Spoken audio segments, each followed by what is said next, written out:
Last lecture में अपन ने plane mirror के इमेज फॉर्मेशन के बेसिक्स को डिस्कस किया था। आज उन्हीं बेसिक्स को यूज करते हुए अपन कुछ और क्वेश्चंस करने वाले हैं, है ना।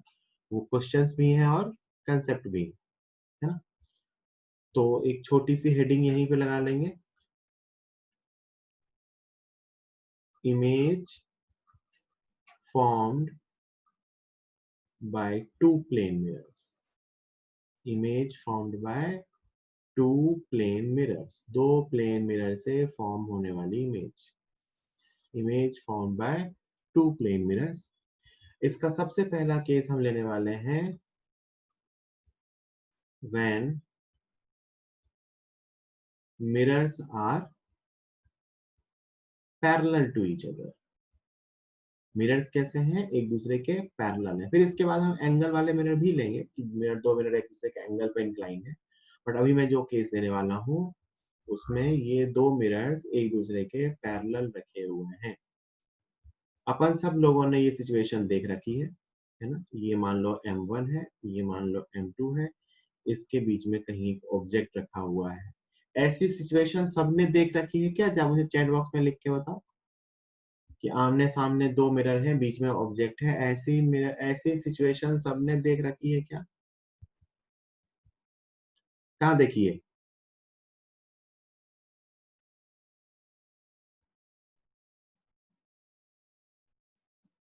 राहुल ने नहीं देखी है। हाँ बिल्कुल, मतलब जिंदगी में किसी ने कभी बाल कटवाए होंगे तो वहां पे यही होता है। राहुल आपने भी देख रखी है, आपको ध्यान नहीं है ना। सबने देख रखी है कि अपन जहाँ, हाँ बिल्कुल, चेंजिंग रूम जहाँ होता है मॉल्स में वहां भी होता है। इन जनरल भी जहाँ आमने सामने मिरर लगे होते हैं, या कभी अपन किसी मेले वेले में गए गए हो तो वहां एक मिरर रूम भी होता है जिसमें बहुत टाइप के मिरर होते हैं। उसमें तो खैर बहुत तरह की बातें होती है। बट इन जनरल जो सैलून्स होते हैं वहां पे, हेयर सैलून्स में ऐसा ही होता है कि मतलब कहने को तो वहां पे एक्चुअली में कॉनकेव मिरर लगा होना चाहिए, बट इन जनरल वहां पे प्लेन मिरर बहुत जगहों पे लगा होता है। और आप आमने सामने देखोगे तो आपकी अपनी खूब सारी इमेजेस दिखती है। कितनी इमेज बनती है इसमें, इस ऑब्जेक्ट की कितनी इमेज बनती है? इनफाइनाइट। बहुत बढ़िया, है ना।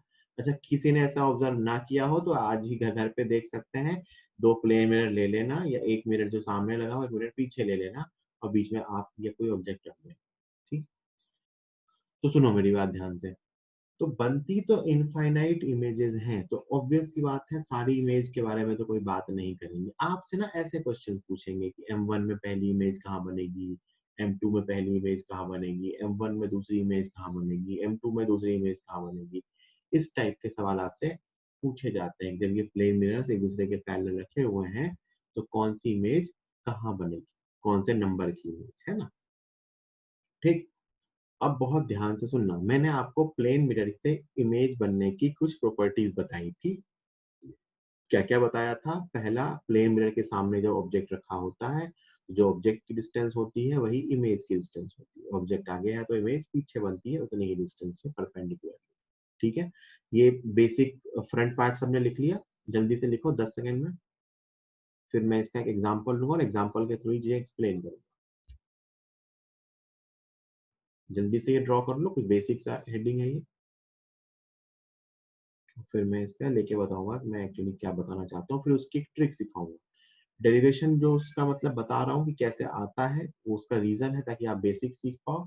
मेनली तो अपने को ट्रिक सीखनी है ना। ट्रिक से अपने क्वेश्चंस हो जाएंगे, बहुत सिंप्लीफाइड ट्रिक है वो। बट डेरिवेशन इसलिए बता रहा हूँ ताकि मैं जब एक क्वेश्चन कराऊंगा जिसमें वो ट्रिक नहीं लगेगी तो मैं आपको बताऊंगा कि वो ट्रिक यूज कब करनी है। 99.9% केस में तो लगती है। मतलब ट्रिक हमेशा ही लगती है, लॉजिक ध्यान रहना चाहिए। भैया ये दो मिरर हैं, इस मिरर का नाम M1 है, इस मिरर का नाम M2 है। यहाँ मैंने एक ऑब्जेक्ट रख दिया है। ऑब्जेक्ट दोनों मिरर से इक्वल डिस्टेंस पे नहीं है। ये डिस्टेंस बेटा मान लेते हैं 2 सेंटीमीटर है, ये डिस्टेंस मान लेते हैं 3 सेंटीमीटर, है ना। ध्यान से समझना।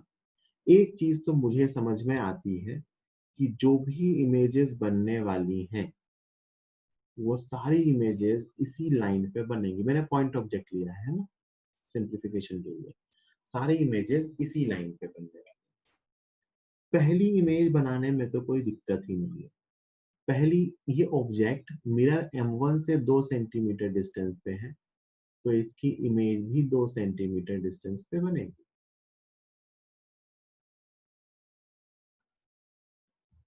ये ऑब्जेक्ट मिरर M2 से 3 सेंटीमीटर डिस्टेंस पे है, तो इसकी इमेज भी 3 सेंटीमीटर डिस्टेंस पे बनेगी, है ना। देखो मैंने नाम क्या दिया है, I11। I11 मतलब मिरर 1 में बनने वाली पहली इमेज, I21 मतलब मिरर 2 में बनने वाली पहली इमेज, है ना।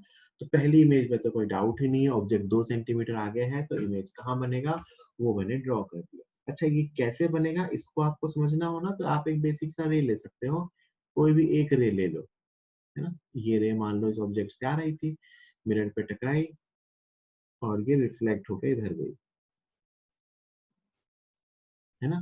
तो ये इमेज बनी। सिमिलरली एक रे इधर आई,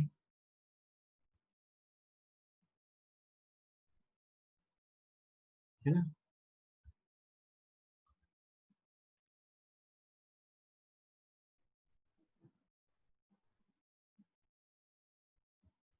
इधर आई, यहाँ टकराई, इमेज यहाँ बनी।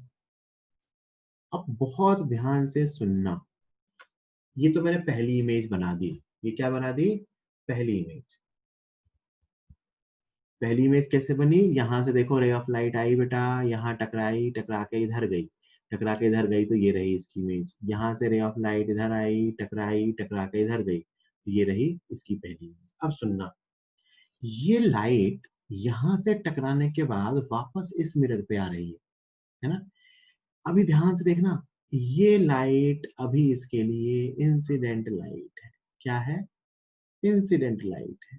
ये लाइट M2 को कहां से आती दिख रही है, I11 से। कहां से आती दिख रही है, ये सबको समझ में आ रहा है कि ये लाइट M2 को कहां से आते दिख रही है, I11 से। और M2 के लिए ये इंसिडेंट लाइट है, क्योंकि इंसिडेंट लाइट वही होती है जिसके ऊपर आती है। इसका मतलब I11 इसके लिए ऑब्जेक्ट की तरह बिहेव करेगा। तो मतलब मैं कह रहा हूं कि मिरर M1 में बनने वाली पहली इमेज मिरर M2 के लिए ऑब्जेक्ट है। और बेटा जो आपको दिख रहा होगा कि इस ऑब्जेक्ट की डिस्टेंस कितनी है, जो कि मैंने वो डिलीट कर दिया अभी यहाँ से, ये 2 सेंटीमीटर और ये 3 सेंटीमीटर, 5 सेंटीमीटर था।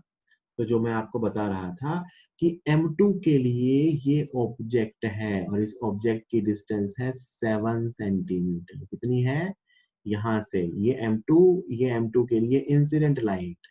तो ये इंसिडेंट लाइट कहाँ से आती दिख रही है, I11 से। So I11 is behaving as the object. जो ऑब्जेक्ट I11 M2 से कितनी डिस्टेंस पे है बेटा, 7 सेंटीमीटर। तो M2 इसकी इमेज बनाएगा कितनी डिस्टेंस पे, 7 सेंटीमीटर। दिस इज I22, कितनी डिस्टेंस पे, 7 सेंटीमीटर पे। I22 क्या है, मिरर 2 में बनने वाली दूसरी इमेज। ये बनी थी इस लाइट के कारण। इसको पीछे बढ़ा दोगे तो आपको मिल जाएगा, है ना। सिमिलर दूसरे मिरर के साथ भी हो रहा है। अब देखना, ये लाइट यहाँ से आई थी, इमेज बनी, टकरा के वापस इस पे आई। ये लाइट रे बेटा अभी M1 के लिए इंसिडेंट लाइट रे है। आई थिंक सबको समझ में आ रहा होगा कि इंसिडेंट क्यों। ये लाइट रे इसके लिए इंसिडेंट लाइट रे है। ये कहाँ से आती दिख रही है, तो ध्यान से देखो, ये इसको I21 से आती दिख रही है। कहाँ से आती दिख रही है, I21 से। I21 से आती दिख रही है, इसका मतलब इस मिरर के लिए अभी I21 ऑब्जेक्ट है। जो कितनी डिस्टेंस पे है, तो 2 3 5, 5 और 3 8। तो इसके लिए ये ऑब्जेक्ट 8 सेंटीमीटर डिस्टेंस पे है, तो इमेज भी 8 सेंटीमीटर पे बनेगी। अगली इमेज कहाँ फॉर्म होगी, 8 सेंटीमीटर। नाम दूंगा I12। I12 stands for first mirror में बनने वाली दूसरी इमेज,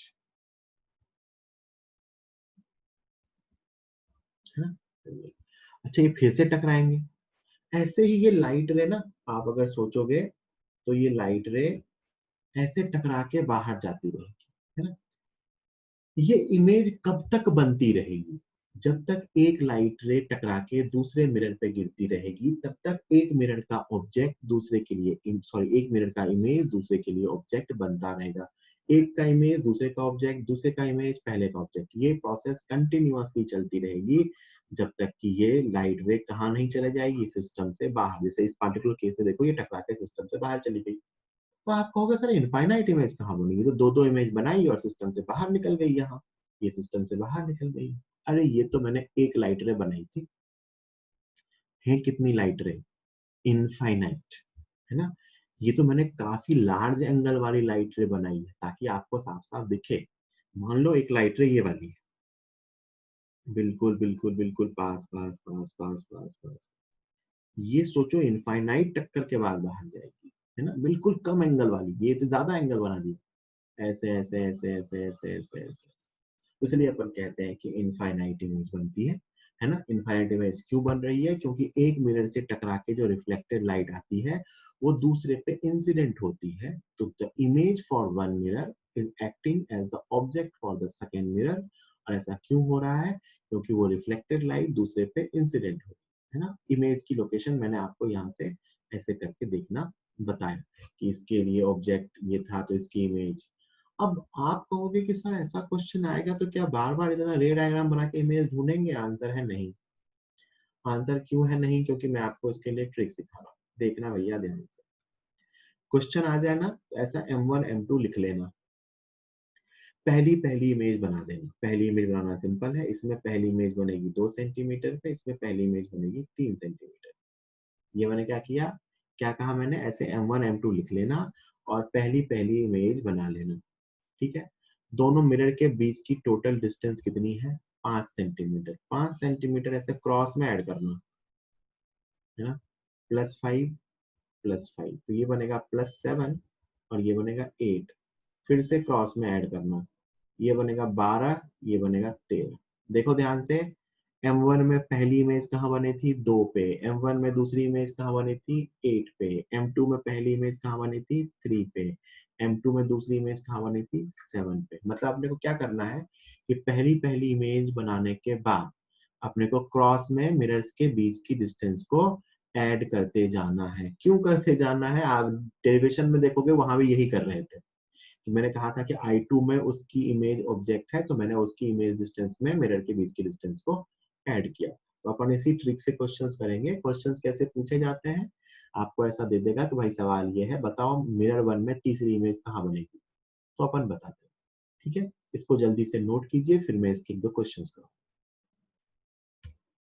क्वेश्चन तो आप कर ही लोगे इसका। देखो ध्यान से।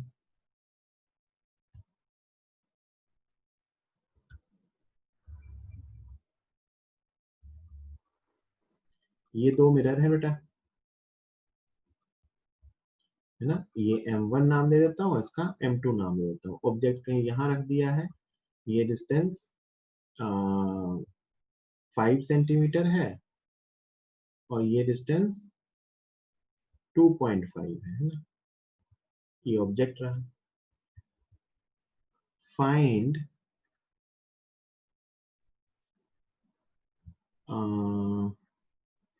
Distance of third image in M2 from mirror M2। मतलब डिस्टेंस मिरर M2 से बतानी है और किसकी बतानी है? M2 के थर्ड इमेज की। जल्दी बताइए।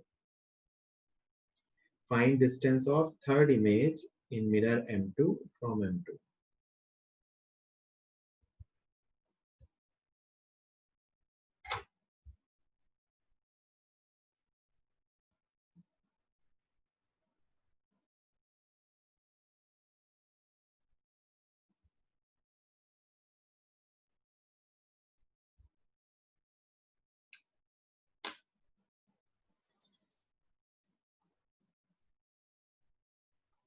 अरे भाई क्या कर रहे हो ये? M2 से ही बतानी है, मतलब अपने को सिंपली ये बतानी है कि M2 में तीसरी इमेज कहाँ बनेगी। यार तुम लोग ऐसे प्लस करने में प्लीज गलतियां मत करो, मैं फ्रस्ट्रेट हो जाऊंगा। प्लस माइनस करने में गलतियां मत करो, मैं फ्रस्ट्रेट हो जाऊंगा, सही कह रहा हूँ। ऐसे आराम से कर लो, है ना, 1 मिनट टाइम ले लो, आराम से कर लो, सही कर लो, मेहरबान हो जाओ मुझ पे।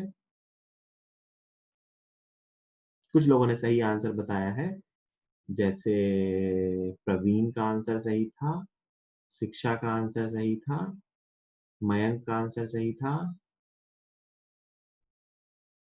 बस इतने ही सही थे।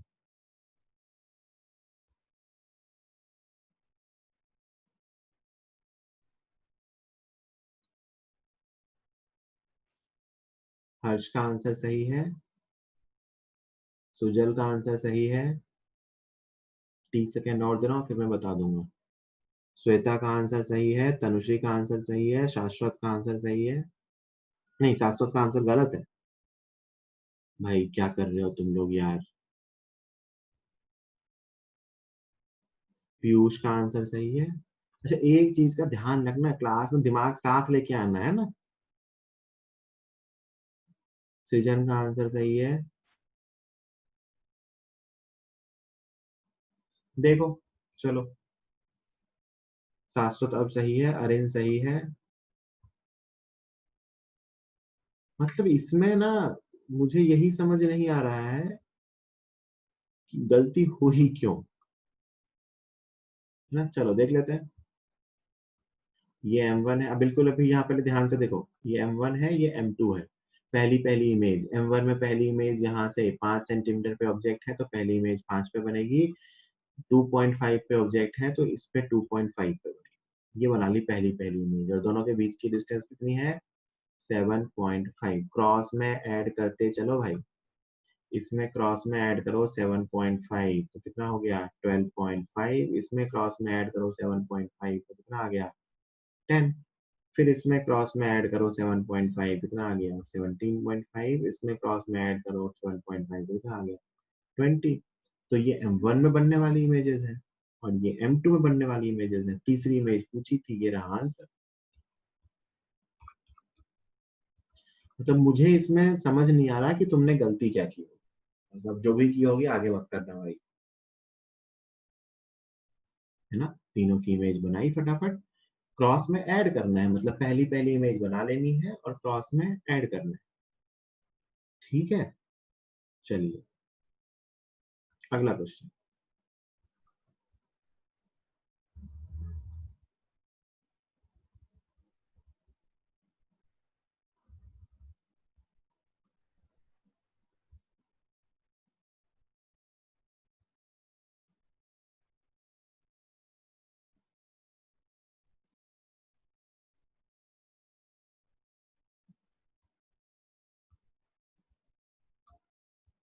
ये M1 है, ये M2 है, और आपसे कहा गया है फाइंड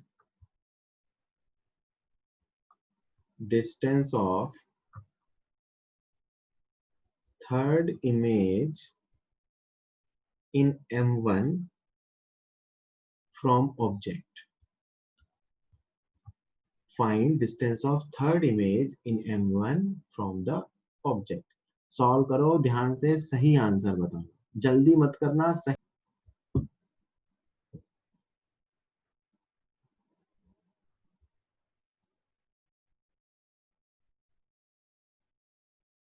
मैंने कहा था जल्दी मत करना, मैं सही आंसर एक्सपेक्ट कर रहा हूँ। योगेश का आंसर सही है, प्रवीण का आंसर सही है, मैं सिर्फ सही वालों के नाम बोल रहा हूँ। योगेश का सही है, प्रवीण का सही है, सुजल का सही है, भारत भूषण का सही है,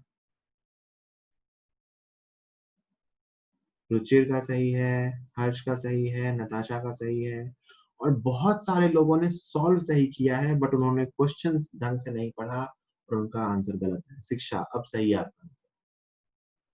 बहुत सारे लोगों ने सॉल्व सही किया है बट उन्होंने क्वेश्चन ध्यान से नहीं पढ़ा है, बस इसलिए वो ये क्वेश्चन गलत है ना। तो ध्यान से देखिए, क्वेश्चन में आपसे क्या पूछा गया है कि M1 की थर्ड इमेज, और की पॉइंट है कि डिस्टेंस ऑब्जेक्ट से बतानी है ना कि M1 मिरर से, है ना। तो मैं फटाफट यहाँ पे लिख लेता हूँ, M1 M2 टोटल डिस्टेंस 7 है, इसकी पहली इमेज 4 पे, इसकी पहली इमेज 3 पे। साथ साथ ऐड करते चलो बेटा, ये 11 हो गया, ये 10 हो गया, ये 17 हो गया, ये 18 हो गया। ये अपनी वो इमेज रही, मतलब थर्ड इमेज M1 मिरर से 18 सेंटीमीटर की डिस्टेंस पे है।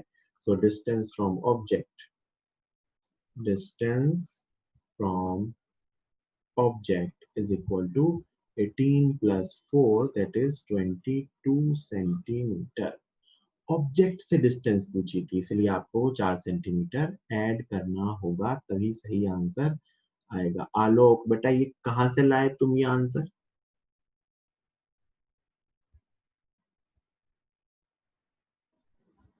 ये आंसर कहां से ले आए तुम बेटा? ये तो आ ही नहीं सकता, कुछ में भी कुछ ऐड करूं तो ये नहीं आएगा मतलब। ठीक है, जल्दी लिखिए इसको।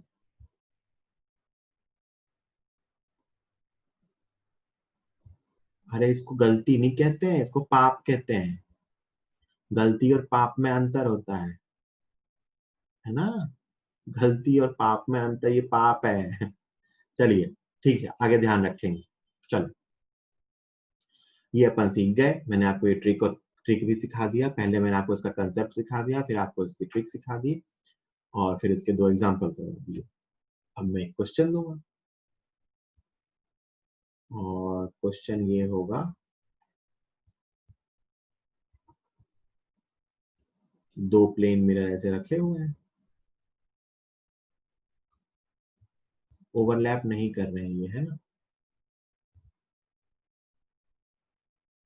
ये M1 है, ये M2 है, ये ऑब्जेक्ट है, ये डिस्टेंस यहाँ से कुछ भी मान लो 4 सेंटीमीटर है, और ये डिस्टेंस यहाँ से 3 centimetre. How many images will be formed? How many images of object will be formed? Object की कितनी इमेजेस बनेंगी? आप अपने आंसर चैट बॉक्स में लिख सकते हो। गुड राजपाल।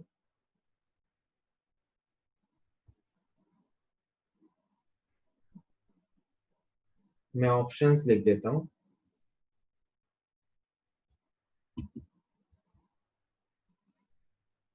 2, 1, इंफिनिटी, या इनफाइनाइट, सॉरी इंफिनिटी नहीं, इनफाइनाइट इमेजेस, और 4, दो इमेज एक। अच्छा, ऑप्शन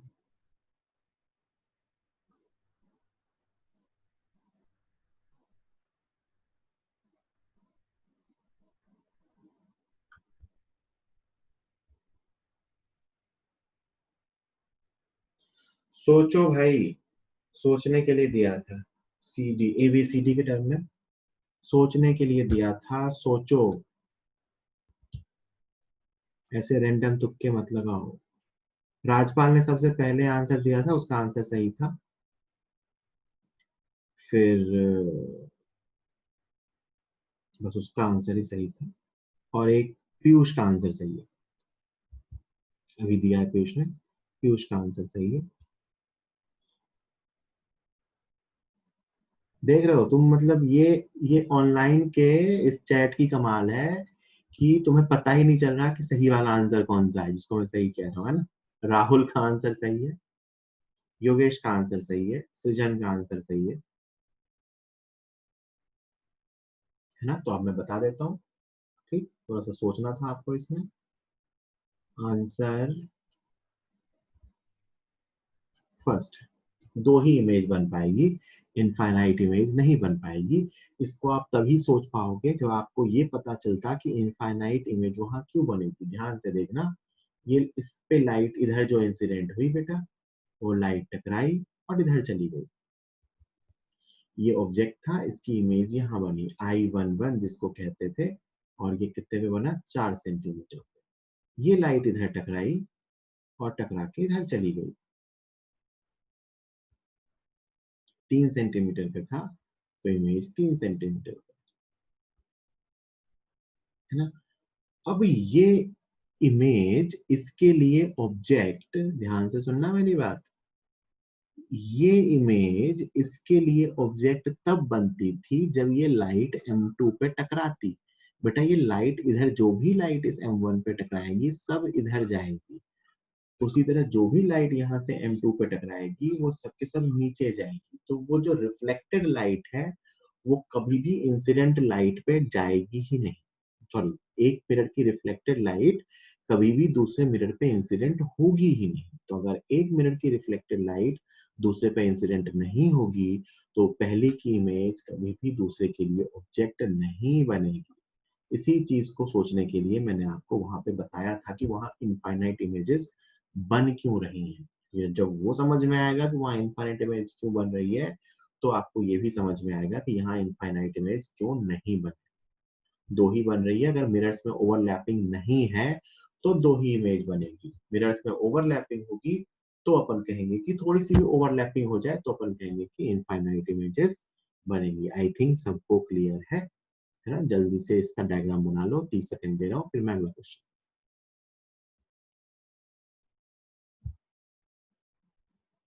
30 सेकंड दे रहा हूँ, फिर मैं अगला क्वेश्चन कराऊंगा। हाँ बेटा, रिकॉर्डिंग भेज दूंगा मैं। वैसे फीवर है तो चाहो तो लिखो मत, बट लेटे लेटे सुन सकते हो। वैसे रेस्ट ले लो, मैं रिकॉर्डिंग भेज दूंगा तुम्हें, मुझे मैसेज कर लेना, मैं भेज दूंगा। तबीयत खराब है तो कोई दिक्कत नहीं है, बट आई थिंक तुम, मतलब पूरे, मुझे पूरी उम्मीद है कि तुम सच बोल रहे हो, तो कहीं घूमने नहीं जाना।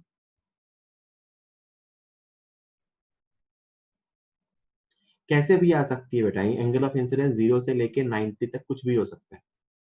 प्रवीण, एंगल ऑफ इंसिडेंस जो है वो 0 से लेके 90 तक कुछ भी हो सकता है, बट जो भी टकराएगा वो उधर की उधर ही जाएगा, इधर कोई नहीं आ सकता।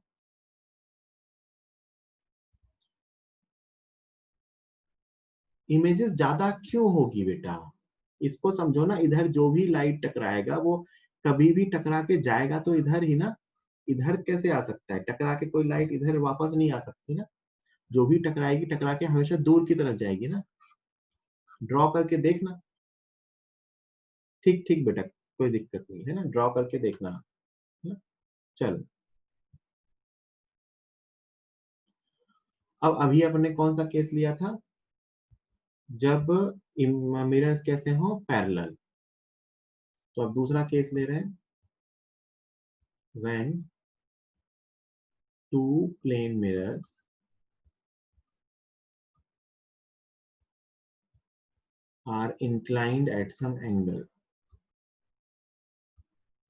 Eight some angle. बहुत ध्यान से समझना। अगर दो प्लेन मिरर एंगल पे इंक्लाइंड है तो कितनी इमेजेस फॉर्म होगी, है ना। नंबर ऑफ इमेजेस फॉर्म, कितनी इमेजेस फॉर्म होंगी, अपने को ये सीखना है।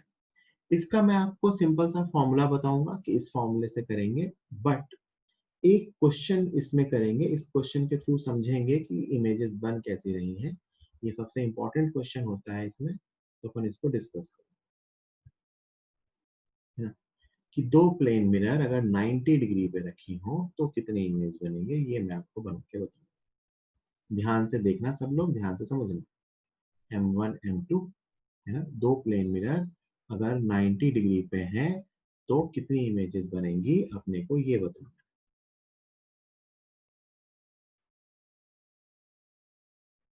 ये मान लेते हैं अपना ऑब्जेक्ट, है ना। इसकी यहाँ से डिस्टेंस कुछ भी मान सकते हो। मैं कुछ 3 सेंटीमीटर मान लेता हूँ, और इसकी यहाँ से डिस्टेंस में 2 सेंटीमीटर, है ना। अब ध्यान से मेरी बात सुनना, क्या होगा, दोनों में तो एक तो पहली पहली इमेज बना लो। M1 से ऑब्जेक्ट 3 सेंटीमीटर डिस्टेंस पे है तो M1 में इमेज भी 3 सेंटीमीटर डिस्टेंस पे बनेगी। इसका नाम दे रहा हूँ I11। M2 से ऑब्जेक्ट 2 सेंटीमीटर में है तो M2 में इमेज भी 2 सेंटीमीटर पे बनेगी। इसका नाम दे रहा हूँ I21। I21 क्या है, इसमें बनने वाली पहली इमेज, है ना। अब ध्यान से सुनिए, सेम लॉजिक से I11 जो है वो M2 के लिए, मतलब मैंने वहां क्या लॉजिक बताया था कि इसकी इमेज इसके लिए ऑब्जेक्ट है और इसकी इमेज इसके लिए ऑब्जेक्ट है। अब मैं ये चीज आपको रे डायग्राम से समझा रहा हूँ कि हो क्या रहा है। देखो बेटा, अब मैं इस इमेज को रे डायग्राम से फॉर्म करूंगा। कुछ रे इधर टकराएंगे, सुनना मेरी बात ध्यान से, ये रे तो बाहर चली जाएंगी, है ना। M2 पे जो रे उस साइड ऊपर की तरफ टकरा रही है वो तो टकरा के सिस्टम से बाहर चली गई, तो नेक्स्ट इमेज फॉर्मेशन में वो पार्टिसिपेट नहीं करेंगी। ये रे यहाँ से टकराई, टकरा के बाहर चली गई, तो ये आगे के इमेज फॉर्मेशन में पार्टिसिपेट नहीं करेंगी। मतलब इन रेज के कारण I11 M2 के लिए ऑब्जेक्ट नहीं हो सकता। लेकिन कुछ रेज यहाँ से अंदर टकराएंगी, है ना? ये रे यहाँ से टकरा के वापस इस पे इंसिडेंट होगी, और अब मुझे ये दिखेगा, ये जो नीचे वाली लाइट रेज है, ये देखो ये M2 के लिए इंसिडेंट है, जो कहां से आती दिख रही है, I11 से। कहां से आती दिख रही है, I11 से। तो इस रिफ्लेक्शन के लिए I11 ऑब्जेक्ट, ध्यान से सुनो मैं क्या कह रहा हूं। I11 की इमेज फॉर्मेशन के लिए दो टाइप की लाइट रेज है, एक जो ये जो मैंने नॉर्मल बनाया ना, एक जो नॉर्मल से ऊपर है, ये सब टकरा टकरा के सिस्टम से बाहर जाएंगे। बेसिक बुद्धि लगाओगे तो समझ में आएगा। ये नॉर्मल से ऊपर जो भी टकराएगा वो टकरा के सिस्टम से बाहर जाएगा, तो फर्दर इमेज फॉर्मेशन में पार्टिसिपेट नहीं करेगा। इस नॉर्मल से नीचे जो टकराएगा वो टकरा के एक बार वापस M2 पे आएगा, और अगर वो वापस टकरा के एक बार M2 पे आएगा तो वो इस इमेज को इसके लिए ऑब्जेक्ट की तरह ट्रीट करेगा, ठीक। और अब ये रिफ्लेक्शन के बाद कहाँ जाएगा, तो ये वापस, देखो ध्यान से अगर आप ड्रॉ करो तो ये सिस्टम से बाहर चला जाएगा, है ना। तो मतलब यहां देखें तो ये इसके लिए ऑब्जेक्ट है, इस मिरर के लिए ऑब्जेक्ट की डिस्टेंस ध्यान से देखना, ये मिरर है, ठीक। मैं कह रहा हूं कि I11 ऑब्जेक्ट है, कितनी दूरी पे है बेटा, 2 सेंटीमीटर पे। I11 कितनी दूरी पे है, 2 सेंटीमीटर पे, तो उसकी इमेज भी कहाँ बनेगी, 2 सेंटीमीटर। ये क्या बनाया मैंने, I22, ये सेकेंड मिरर की बात कर रहा था अभी मैं। सेकेंड मिरर के लिए ये ऑब्जेक्ट है, ऑब्जेक्ट की मिरर से डिस्टेंस कितनी आई, 2, तो इमेज की डिस्टेंस कितनी आएगी, 2। बिल्कुल सिमिलरली ऐसा ही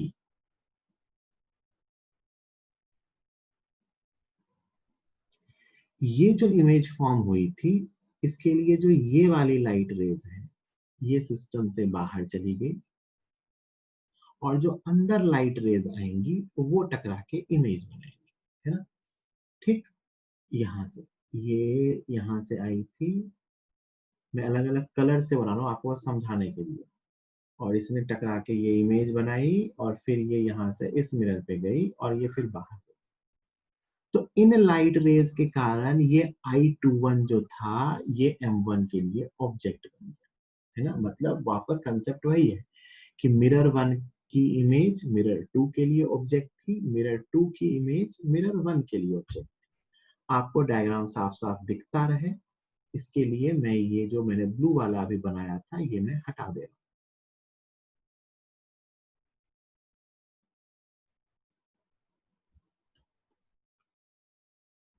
है ना। एक साइड का अगर आपको समझ में आ गया तो आपको दूसरी साइड का भी समझ में आ ही जाएगा, तो इसलिए मैं सिर्फ एक मिरर के लिए बना रहा हूँ, है ना।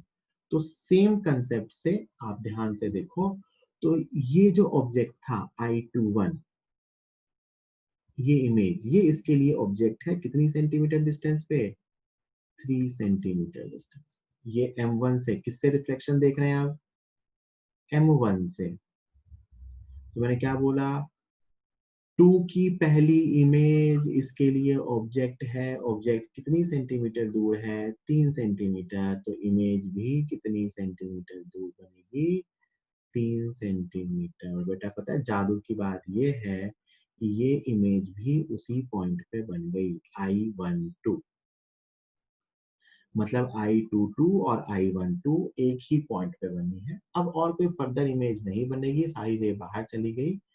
आप ध्यान से देखो, एक इमेज ये बनी, एक इमेज ये बनी, और ये दूसरी दोनों की इमेज कॉन्साइड कर गई, है ना। सो टोटल इमेजेस कितनी बनी? 3। 3 क्यों बनी? 4 बन रही थी लेकिन 2 इमेज एक ही पॉइंट पे बन गए, तो जो टोटल काउंट इमेज का दिखेगा वो दिखेगा 3। वापस मैं कह रहा हूं, मल्टीपल इमेज फॉर्म क्यों होती है? वो इसलिए फॉर्म होती है कि एक मिरर की रिफ्लेक्टेड लाइट दूसरे पे इंसिडेंट होती है। जब तक ऐसा होता रहेगा मल्टीपल इमेजेस फॉर्म होंगी, जब ऐसा नहीं होगा तो मल्टीपल इमेजेस फॉर्म नहीं होगी। यहाँ पे जो लाइट रे बाहर की तरफ जा रही थी वो सेकेंडरी इमेजेस के फॉर्मेशन में पार्टिसिपेट करती थी। जैसे इससे जो लाइट इधर जाएगी वो तो बाहर चली जाएगी, इससे जो लाइट अंदर आई वो आगे की इमेजेस में फॉर्मेशन करेगी। तो टोटल इमेज 3 है। ये जस्ट मैंने आपको रे डायग्राम की हेल्प से समझाया। अपने फॉर्मूले से इसका एक लाइन में आंसर आता है, कोई परेशानी की बात नहीं है। बस मैं आपको समझा रहा था कि इमेज में ऐसा हो क्या रहा है। वहां चलिए मैं बताऊंगा कि -1 करेंगे, वो -1 क्यों करेंगे वो मैंने आपको समझाया कि -1 होने का मतलब है कि इमेजेस ओवरलैप होते हैं। ओवरलैप मतलब एक ही पॉइंट पे 2 इमेज बन रही है, तो इसलिए अपन कुछ जगहों पे -1। ठीक है, जल्दी से इसको बनाइए। मैं आपको 1 मिनट टाइम दे रहा हूँ, फिर मैं आपको फॉर्मूला बताऊंगा। किसी को कोई डाउट है तो वो चैट बॉक्स में पूछ सकते हैं। चलिए, ये सीख गए। अब इसको याद कैसे रखना है ये बताता हूँ, मैं कैसे सॉल्व करूंगा। तो सुनो, if two plane mirrors are inclined at theta degree, अगर 2 प्लेन मिरर थीटा डिग्री पे या थीटा पे इंक्लाइन है, देन सबसे पहली स्टेप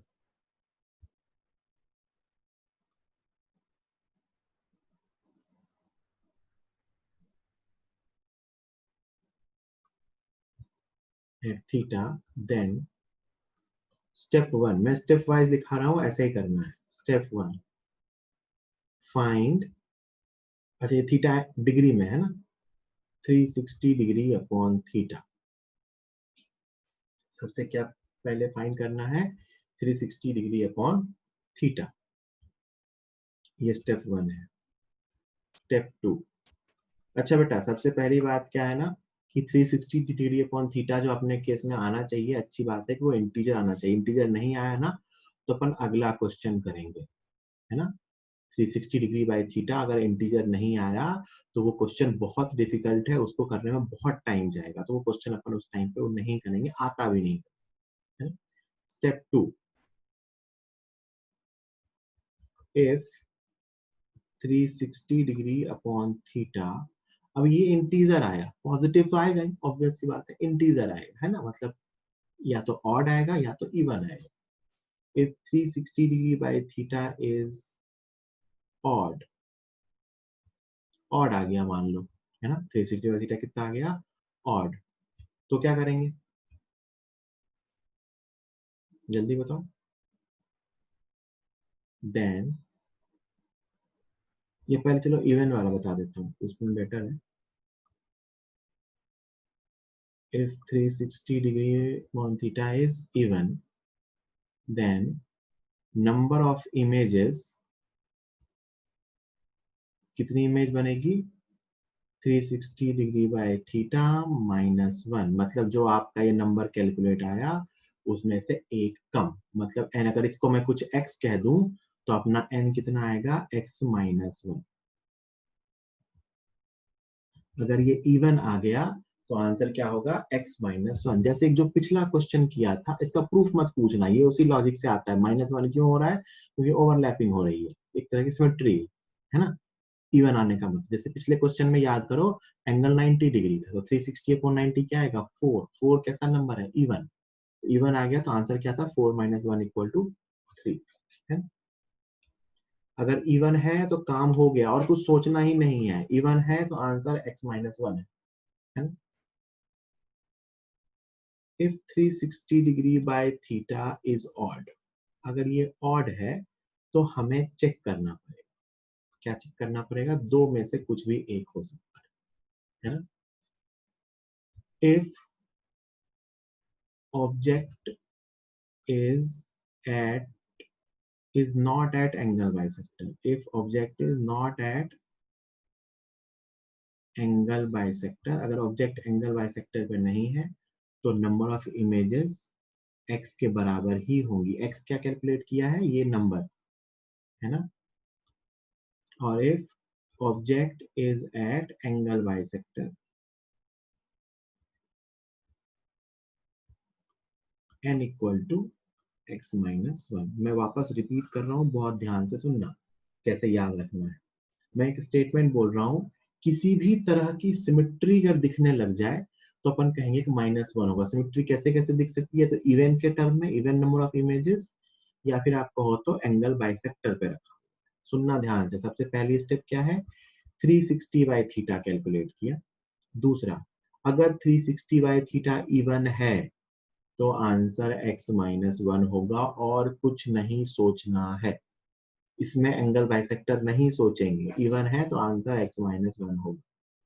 अगर 360 डिग्री बाय थीटा ऑड हुआ तो फिर हमें सोचना है कि अगर ऑब्जेक्ट एंगल बाइसेक्टर पे रखा है तो -1 करेंगे, अगर ऑब्जेक्ट एंगल बाइसेक्टर पे नहीं रखा है तो आंसर जो था वही आएगा। यहाँ भी -1 क्यों करते हैं पता है? क्योंकि जब एंगल बाइसेक्टर पे रखा होता है ना तो आखिरी इमेज ओवरलैप हो जाती है ना। वो लॉजिक अलग है, याद रखना है कि अगर ये ऑड है तो एंगल बाइसेक्टर वाले के केस में -1, एंगल बाइसेक्टर नहीं है तो n इक्वल टू x ही हमारा आंसर है ना। x इवन के केस में कुछ भी चेक नहीं करना है, आंसर सीधा x-1 है। और अगर ऑड है तो चेक करना है कि एंगल बाइसेक्टर है तो x, एंगल बाइसेक्टर नहीं है तो x, एंगल बाइसेक्टर है तो x-1। और अगर बेटा थीटा ना ऑड हुआ ना इवन हुआ, मतलब फ्रैक्शनल आ गया या डेसिमल आ गया, तो अपने एग्जाम में तो वैसे आएगा ही नहीं, आ गया तो अपन वो क्वेश्चन उस टाइम पे नहीं करेंगे, उसको अपने को वैसे ही रे डायग्राम बना के करना पड़ेगा। इसका आपको कोई क्वेश्चन कहीं नहीं मिलेगा मेंस के हिसाब से। एडवांस में कभी पूछ सकते हैं, मेंस में तो है ही नहीं पूछते, ये भी वैसे नहीं पूछते ज्यादा, नहीं पूछते। इसको जल्दी से नोट कर लीजिए, फिर मैं इसके 2-4 एग्जाम्पल करा देता हूँ, फिर अपन आगे चलेंगे। ठीक है, चलिए।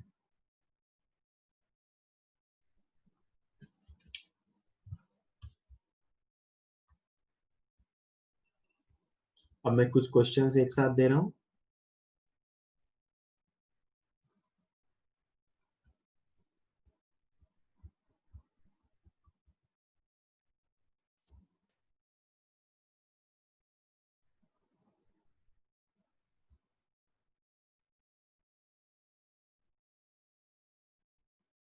इन सब में अपने को बताना है कितनी इमेज फॉर्म होगी, है ना। इन सब में अपने को बताना है कितनी इमेज फॉर्म होगी।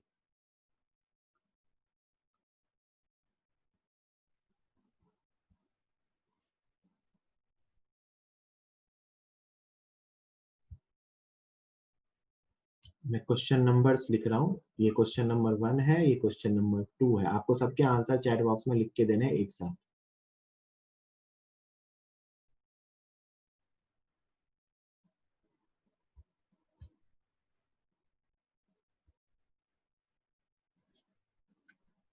नंबर ऑफ इमेजेस बतानी है।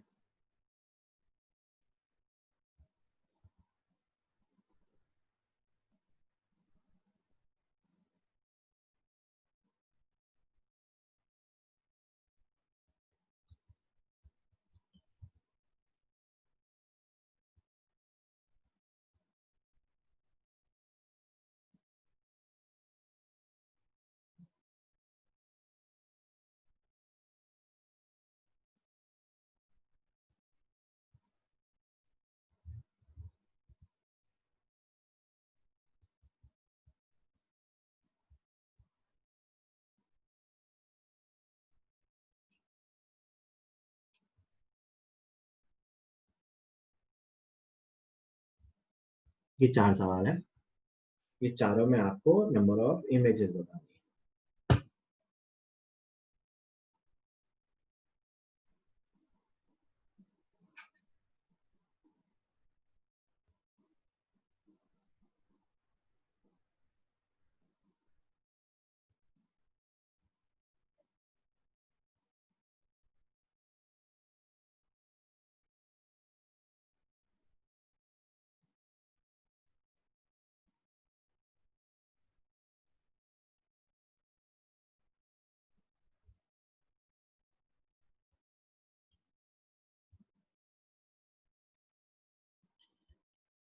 है ना। सबसे पहले यहाँ थीटा 60 डिग्री है, तो यहाँ पे 360/60 कितना आ गया, 6। 6 इवन है, तो नंबर ऑफ इमेजेस कितनी आएगी बेटा, 6 - 1 = 5। खत्म।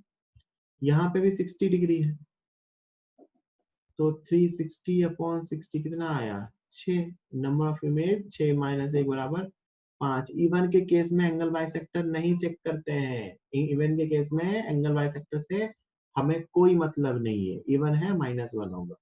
इसमें देखो एंगल टोटल 120 है, तो 360 डिग्री अपॉन 120 कितना आया, 3। ये एंगल बाइसेक्टर पे नहीं है क्योंकि ये एंगल 30 है, ये एंगल 90 है, तो आंसर 3 है। क्यों चेक किया, क्योंकि नॉट एंगल बाइसेक्टर है, एंगल ऑड आया इसलिए चेक किया, और एंगल बाइसेक्टर पे नहीं है इसलिए -1 नहीं किया। यहाँ पे 360 डिग्री अपॉन 120 डिग्री 3 आया, ये 60-60 इक्वल है, तो एंगल बाइसेक्टर पे है। क्यों चेक किया, क्योंकि ऑड है, एंगल बाइसेक्टर पे है, तो आंसर कितना होगा, 3 - 1 = 2। अब इसमें क्या कंफ्यूजन है मुझे नहीं पता, नहीं होना है कंफ्यूजन। इवन के केस में चेक नहीं करेंगे, ऑड के केस में अगर एंगल बाइसेक्टर पे है तो -1 करेंगे, एंगल बाइसेक्टर पे है तो -1 नहीं करेंगे। जल्दी लिख लीजिए इसके आंसर, जल्दी सब लोग, 30 सेकंड में। बेटा थर्ड में जो तूने गलती की थी ना, वो मतलब पता नहीं कहाँ से की थी, नाम नहीं ले रहा मैं तेरा, मतलब इसमें 4 कहाँ से आ सकता है, बाकी तो सही था, अच्छी बात है, वो 4 लाना अपने आप में बहुत बड़ी गलती थी। 4 तो आ ही नहीं सकता ना, 3 और 2 लिखता तो मैं एक बार के लिए मानता भी कि तू एंगल बाइसेक्टर में कंफ्यूज हो गया, बट तू अगर 360 को 120 से भाग देके 4 लाएगा तो मतलब कि पाप है वापस। ठीक है,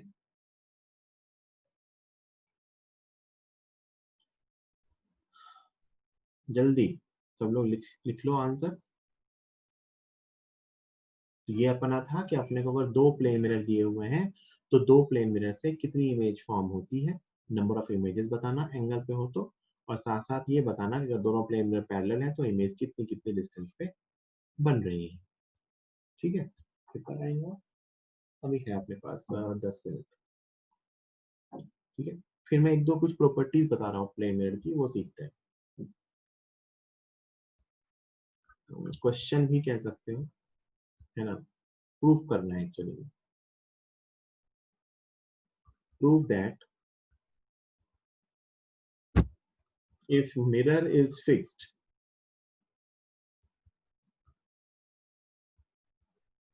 and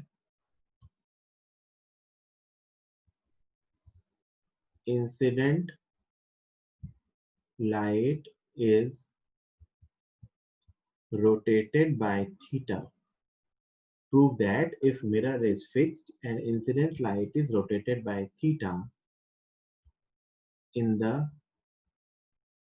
plane of incidence, plane of incidence में थीटा से रोटेट किया जाए किसको, इंसिडेंट लाइट को, then reflected light is rotated by same theta but in opposite sense, but in opposite sense। Proof करना है कि अगर प्लेन मिरर फिक्स है और इंसिडेंट लाइट को मैं थीटा से रोटेट करूं प्लेन ऑफ इंसिडेंस में, तो रिफ्लेक्टेड लाइट भी थीटा से रोटेट होगी लेकिन ऑपोजिट सेंस में। इसको प्रूफ करने में कोई दिक्कत नहीं है, देखो ध्यान से। सिंपल सा रे डायग्राम से ही प्रूफ हो जाता है। ये प्लेन मिरर है,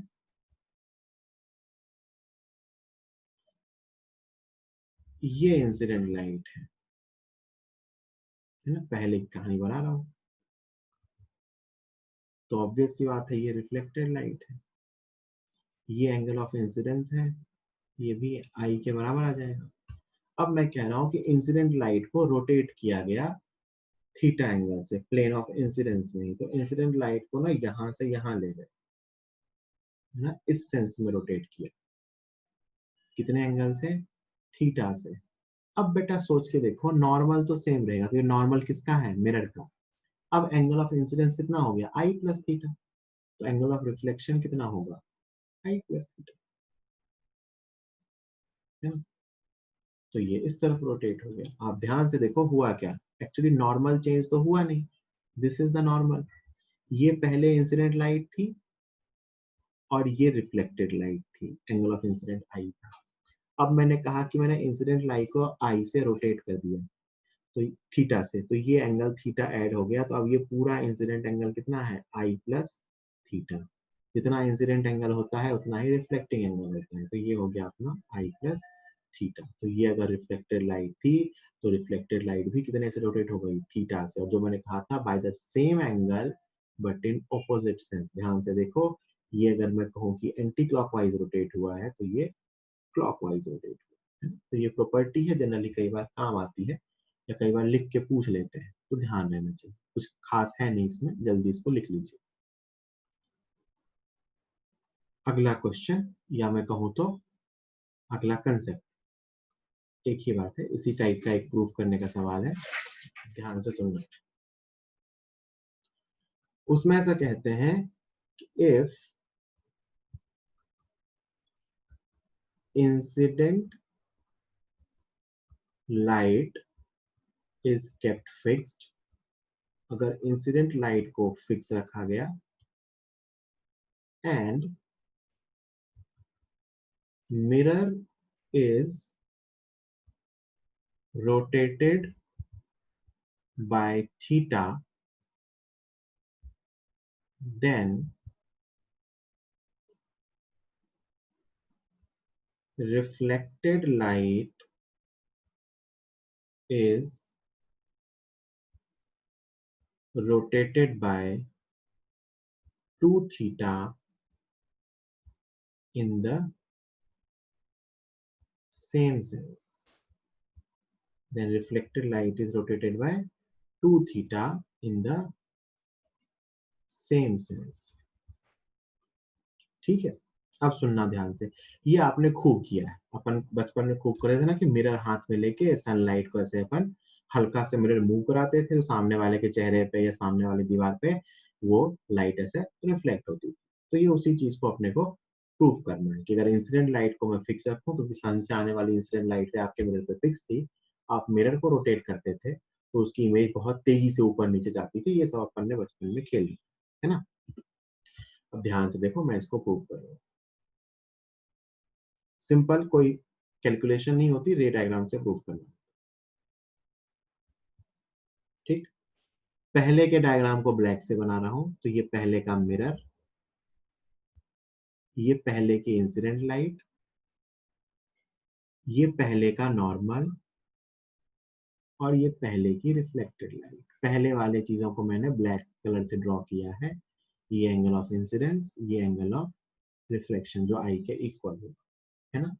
अब इंसिडेंट लाइट को तो कांस्टेंट रखना है, मिरर को रोटेट करना है। बाद वाली कहानी को मैं ब्लू से बना रहा हूं, मतलब मैंने क्या किया, मिरर को थीटा से रोटेट कर दिया। अब मैं बाद की पूरी कहानी ब्लू से बनाऊंगा,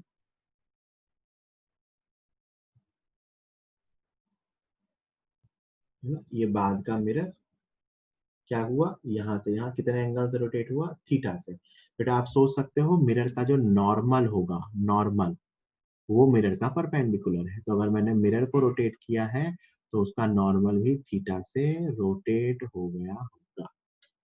ठीक, तो अपने को ये बताना है कि रिफ्लेक्टेड लाइट कितने से रोटेट होगी। बेटा ध्यान से देखना, ये नया नॉर्मल है और ये अपनी इंसिडेंट लाइट रे है, ये नया नॉर्मल है। तो ये रहा अपना angle of incidence.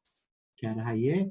Angle of incidence. और आपको ध्यान से दिख रहा हो तो ये आई था और ये थीटा है, तो ये कितना बना? I plus theta.